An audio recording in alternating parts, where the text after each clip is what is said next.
ഇന്നത്തെ വീഡിയോയിൽ ശനിയെക്കുറിച്ച് പറയുകയാണ്. ശനി എന്ന് പറയുമ്പോൾ നമുക്കറിയാം സൗരയൂഥത്തിൽ വലിപ്പത്തിൽ 2ാം സ്ഥാനം അർഹിക്കുന്ന ഗ്രഹമാണേത്? ശനി. വലിപ്പത്തിൽ 2ാം സ്ഥാനം അർഹിക്കുന്ന ഗ്രഹമാണേത്? ശനി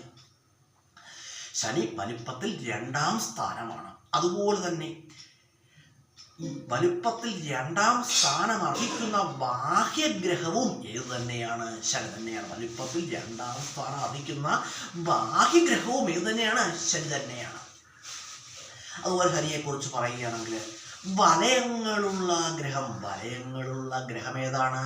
ശനിയാണ്. വലയങ്ങളുള്ള ഗ്രഹം ശനിയാണ്. അതുപോലെ തന്നെ ഏറ്റവും പുതിയ അറിവനുസരിച്ച് ഏറ്റവും കൂടുതൽ ഉപഗ്രഹങ്ങളുള്ള ഗ്രഹം ഏതാണ്?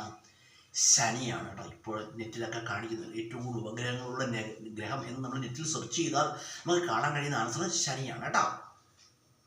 ഏറ്റവും കൂടുതൽ ഉപഗ്രഹങ്ങളുള്ള ഗ്രഹം ഏതാണ്? ശനിയാണ്. അതുപോലെ തന്നെ ശനിയുടെ വലയങ്ങൾ കണ്ടെത്തിയത് ആരാണ്? ഗലീലിയോ ആണ്. ശനിയുടെ വലയങ്ങൾ കണ്ടെത്തി. ആൻസർ എന്താണ്? ഗലീലിയോ ആണ്. ശനിയുടെ വലയങ്ങൾ കണ്ടെത്തിയത് ഗലീലിയോ ആണ്. അതുപോലെ പറയുകയാണെങ്കിൽ ശനിയുടെ ഏറ്റവും വലിയ ഉപഗ്രഹം ആരാണ്? ടൈറ്റനാണ്. ശനിയുടെ ഏറ്റവും വലിയ ഉപഗ്രഹമാണ് ടൈറ്റൻ. പല പരീക്ഷകൾക്ക് ചോദിച്ചിട്ടുണ്ട്, ടൈറ്റൻ ആരുടെ ഉപഗ്രഹമാണ്? ടൈറ്റൻ ശനിയുടെ ഉപഗ്രഹമാണ്.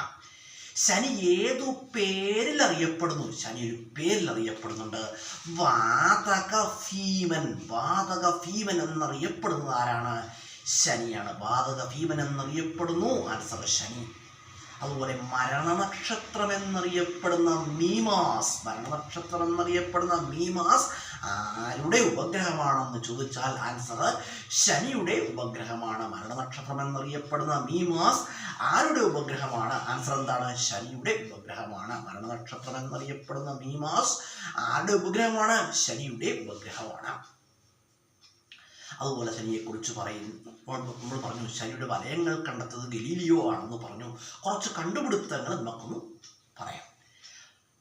ശനിയുടെ ടെലസ്കോപ്പ് കണ്ടുപിടിച്ചത് ആരാണ്? ഗലീലിയോ ആണ്. അതുപോലെ തെർമോമീറ്റർ കണ്ടുപിടിച്ചതും ആര് തന്നെയാണ്? ഗലീലിയോ ആണ്. അതുപോലെ തന്നെ റേഡിയോ കണ്ടുപിടിച്ചത് നമുക്ക് എല്ലാവർക്കും അറിയാം. റേഡിയോ കണ്ടുപിടിച്ചത് മാർക്കോണിയാണ്. അതുപോലെ ടെലിവിഷൻ കണ്ടുപിടിച്ചത് ആരാണ്? ജോൺ ബെയ്ഡ് ആണ്. ടെലഫോൺ കണ്ടുപിടിച്ചത് ആരാണ്? അലക്സാണ്ടർ ഗ്രഹാം ബെല്ലാണ് ടെലഫോൺ കണ്ടുപിടിച്ചത്.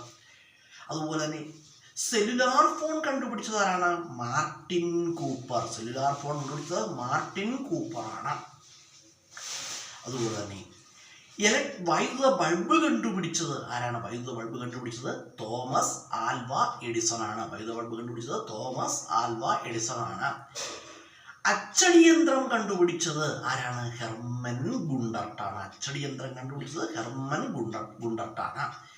ആവിയന്ത്രം കണ്ടുപിടിച്ചത് ആരാണ്? James Watt. ആൻസർ എന്താണ്? James Watt.